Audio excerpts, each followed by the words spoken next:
Hello, it's Dr. Lisa Grant, and today I'm going to show you my super easy raspberry pudding chia mix.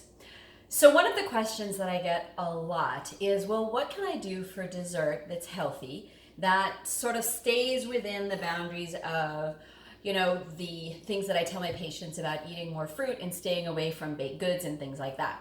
So I actually developed this raspberry chia pudding as a really fast alternative to help out my patients.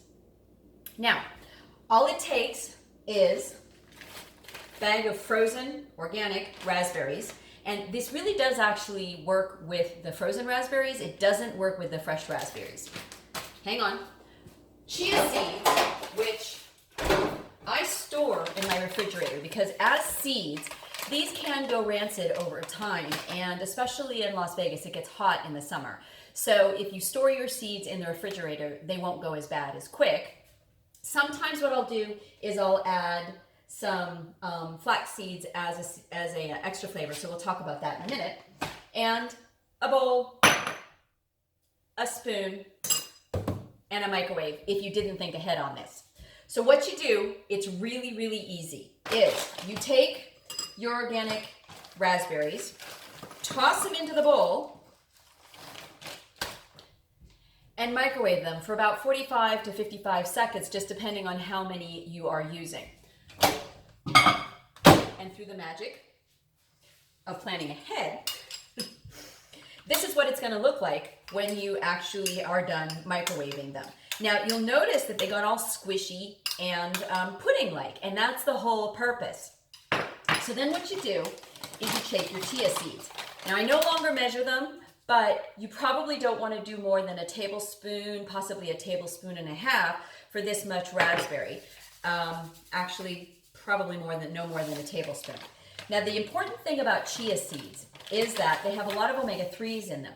The other important thing to know is that chia seeds do this really weird thing where they get all kind of gelatinous and gooey on the outside. Hold on, let me show you this. You'll notice that the chia seeds actually look a little bit like birdseed. They're this little tiny black seed and they're dry. But in the presence of water or any kind of fluid, when you mix them up, they actually get sort of a gooey coating on them, which is going to be hard to see. So I'm not going to try and show that to you. But the important thing about that gelatinous gooey thing is that you really, as a result of it, you really probably don't want to eat chia seeds raw without having been prepared in some sort of fluid. Because if you eat them straight up, if you eat a whole bunch of them straight up, they'll actually absorb the fluid in your stomach and expand. And if you eat a huge amount, that can actually create an intense amount of pain and discomfort. So when you're doing your chia seed pudding, you're going to want to leave them in raspberries to just expand for like 5 to 7 minutes or so.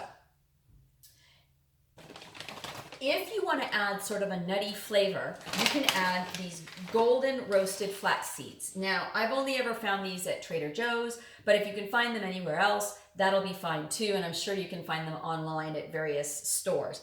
And you just sprinkle in a few of them because they really are nutty and they do add a very good flavor, but they're also crunchy, so I find that texture-wise that I don't want to add too many.